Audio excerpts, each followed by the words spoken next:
This is an Oklahoma Votes election update. Good evening. The polls are closing right now for this primary election here in Oklahoma. We have live team coverage across the state tonight on races for governor, attorney general, the U.S. House, and the legalization of medical marijuana in Oklahoma. We'll be here all night bringing you those results in real time. When the election board begins to release those results, we'll have them at the bottom of your screen. We'll also have coverage on our free News on 6 app and on Facebook Live.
Hey everyone, welcome to our News on 6 digital platform coverage of primary election 2018. We're up on Facebook Live, we're on YouTube right now, as well as our News on 6 app and newson6.com. We will be following primary election coverage all night long. Of course, the primaries, candidates are running tonight, but state question 788 is up for voting as well. That, of course, is the medical marijuana measure that voters are deciding on right now. Polls are closed. They've been closed for about 7 minutes, and we are waiting on election results just as you are. So we are going to let you know about the election results as they come in, but we're still waiting on those.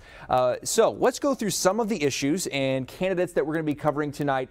First of all, starting with medical marijuana 788. This is state question 788, whether or not to legalize medical marijuana.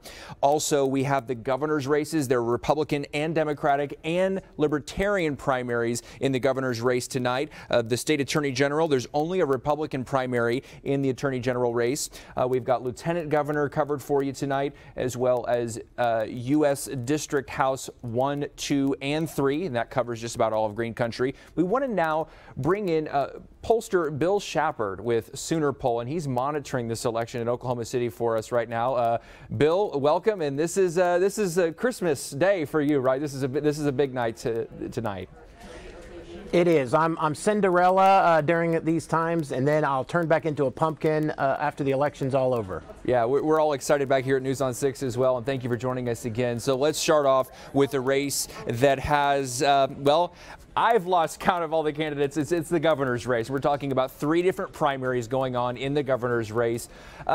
Just from what your data and from what you've been seeing, I don't know if you could call it a surprise because there are so many candidates, but what can we expect tonight? And let's start off with Republicans. Do we think that there will be anything but a runoff? Will there definitely be a runoff, do we think? Yeah, a runoff is a foregone conclusion just simply because politics shows us that if there is 3 or more candidates in a race and they combine get 14% or more of the vote, it forces a runoff about 95% of the time. So that's definitely going to happen. We have 3 candidates all crowded towards the top: Lieutenant Governor Todd Lamb, Tulsa businessman Kevin Stitt, and Oklahoma City Mayor Mick Cornett. And so what we're going to see is one of those 3 is more than likely not going to make the runoff. So it's going to push it to a runoff for sure. Let's talk about on the Democratic side now. Drew Edmondson and Connie Johnson. Are we expecting Drew to win pretty easily here? I know Connie ran against Joe Dorman in the last election. What do you think is going to happen there? You know, it's hard to compete against a name like Edmondson in the state. Drew Edmondson's been in Oklahoma politics, and his family has for a long time. He lost in a Democrat primary to Jerry Askins in 2010, and I feel like the Democrats since then have thought maybe we should have voted for Drew. Maybe he could have done better against Mary Fallin at that time. And so I think it's a foregone conclusion that Drew Edmondson becomes the winner of the Democratic nominee tonight. And then, of course, we want to mention the Libertarian candidates, as we already did: Joe Exotic, Rex Lawhorn, and Chris Powell. Let's talk about moving ahead to the runoff for the Republicans first. Obviously, that's going to be the only race where there will be a runoff potentially. And talking about a runoff, are you expecting to see any strategies shifting depending on what happens tonight? Do we expect it to get more at each other's throats, maybe, for the upcoming runoff? Yes, of course. You know, negative campaigning doesn't work in a multi-candidate field because typically the third, fourth, and fifth candidates end up benefiting from that type of negative campaigning. So when you have just a runoff of 2 candidates, expect more negative campaigning because, quite frankly, negative campaigning may drive down the soft support of your opponent, but you're going to lose some as well. And so that's the risk that candidates take by going negative. But in a 2-candidate field, there's no place for the other votes to go. So it's either you or them. And so expect it to get a lot more negative between now and August. And one of the issues, of course, on the primary ballot is State Question 788 with medical marijuana. And this is just my observation here, but were you surprised that on the Republican side that they didn't take sides on that issue more in the campaigning, in the ads? It seemed like there weren't too many outspoken opponents or people siding with it for the governor's race, especially on the Republican side. Did that surprise you? Yeah, absolutely. I mean, 788 is something that had it run 20 or 30 years ago, we would have seen more of the right, high churchgoers, evangelicals, more conservative voters joining up together and opposing the passage of medicinal marijuana in the state of Oklahoma. But I think the reason why we're seeing at least a plurality among all those groups I mentioned support it is because we're seeing a generational shift. I mean, if you'll think about those that are 60 and older are baby boomers, and when baby boomers were teenagers, marijuana was much more prevalent. Whether they smoked it or not as a teenager or in their 20s, they were around it. And I think that they feel like it was, they're more agnostic to it. They don't think that it's as dangerous a substance as their parents thought. And so that's the reason why you see people from Democrats to far left voters, liberal voters, to even some conservative evangelical voters saying, I think it's time for medical marijuana to have its role in our society if it can help ease the suffering of some people. And so I think that's the reason why you're seeing it probably have an easy passage tonight. Again, Bill, I wanted to continue this conversation, but I wanted to welcome in again all of our Facebook Live viewers, folks on YouTube, newson6.com, our News on 6 app. We are waiting for the results to come back. The polls have closed at 7 o'clock, but we are waiting for those results to come back in many, many races.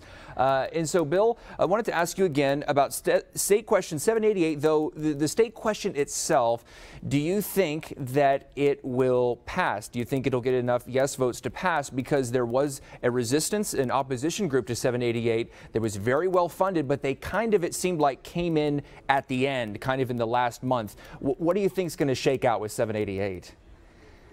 Well, the last time we polled it was a month ago, and when it comes to state question polling for us here in Oklahoma, we have seen a lot of shifts over the course of time, meaning that the Born Education tax was going to pass, and then in the last month it failed. The right to farm, State Question 777, was going to pass, and then in the last month people changed their minds.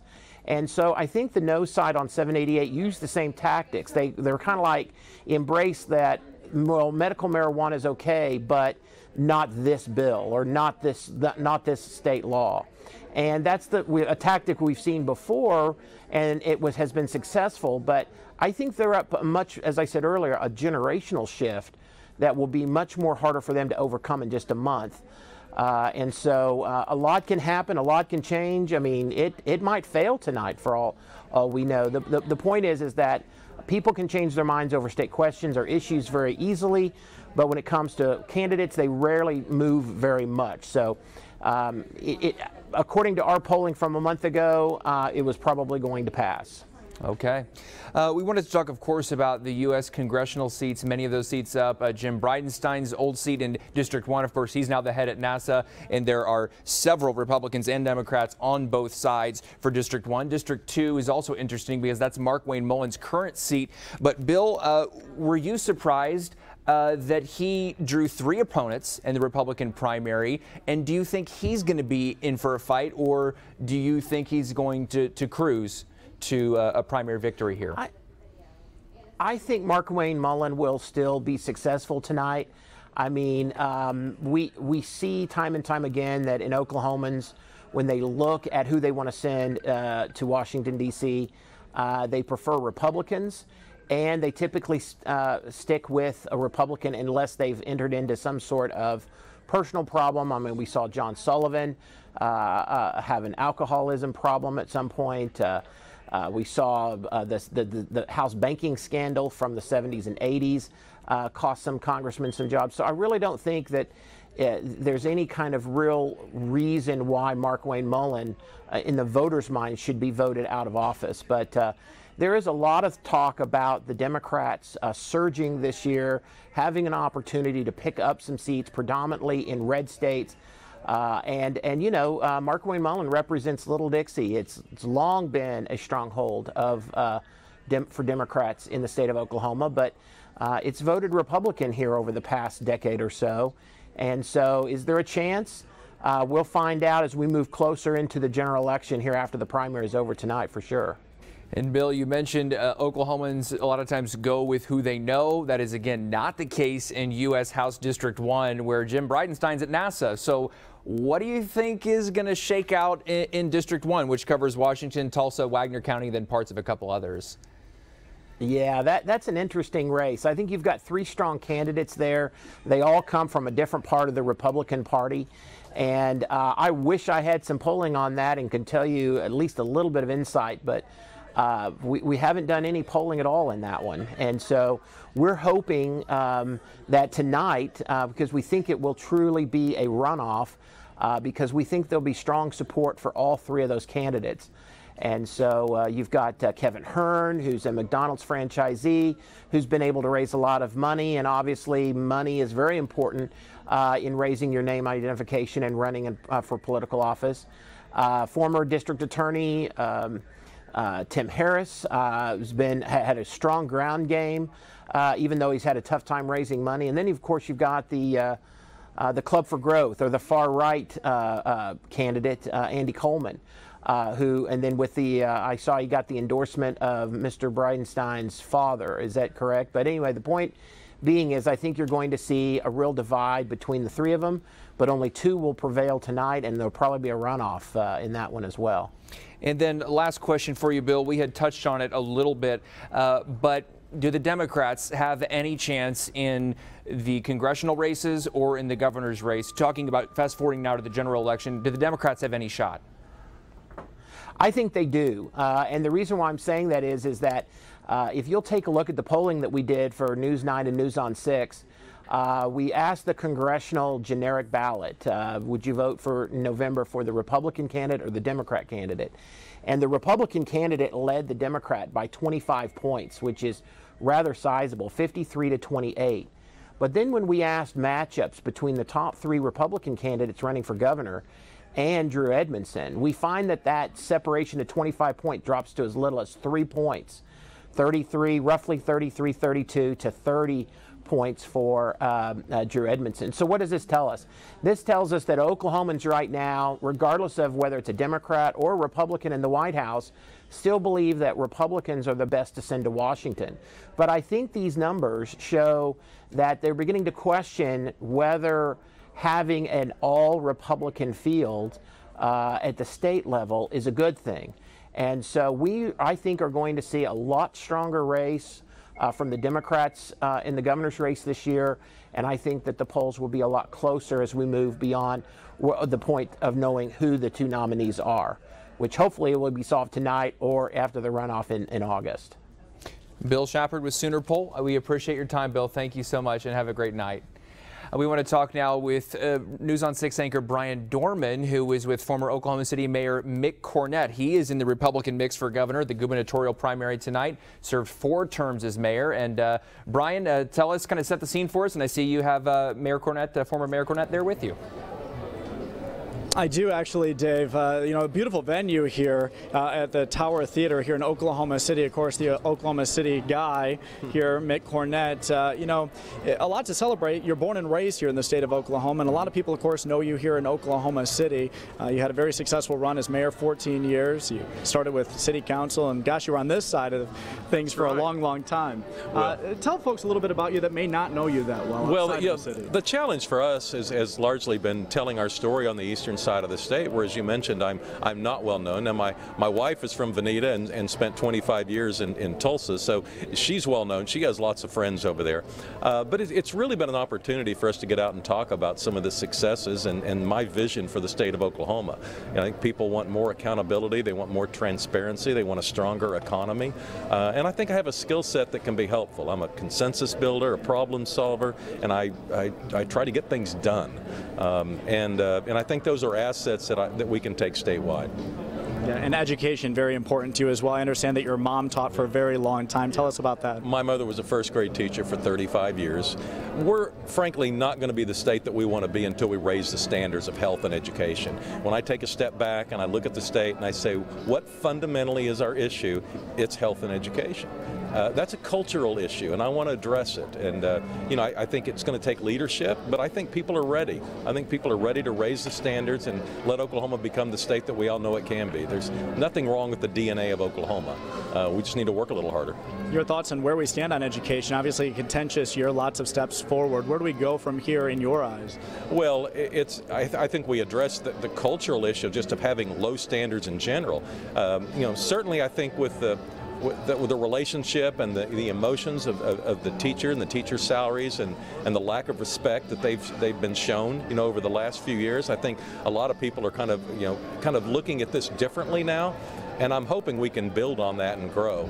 I think the moment that the education and the teachers of this state realized that I was their candidate was a turning point in the campaign, and hopefully those numbers will be reflected tonight.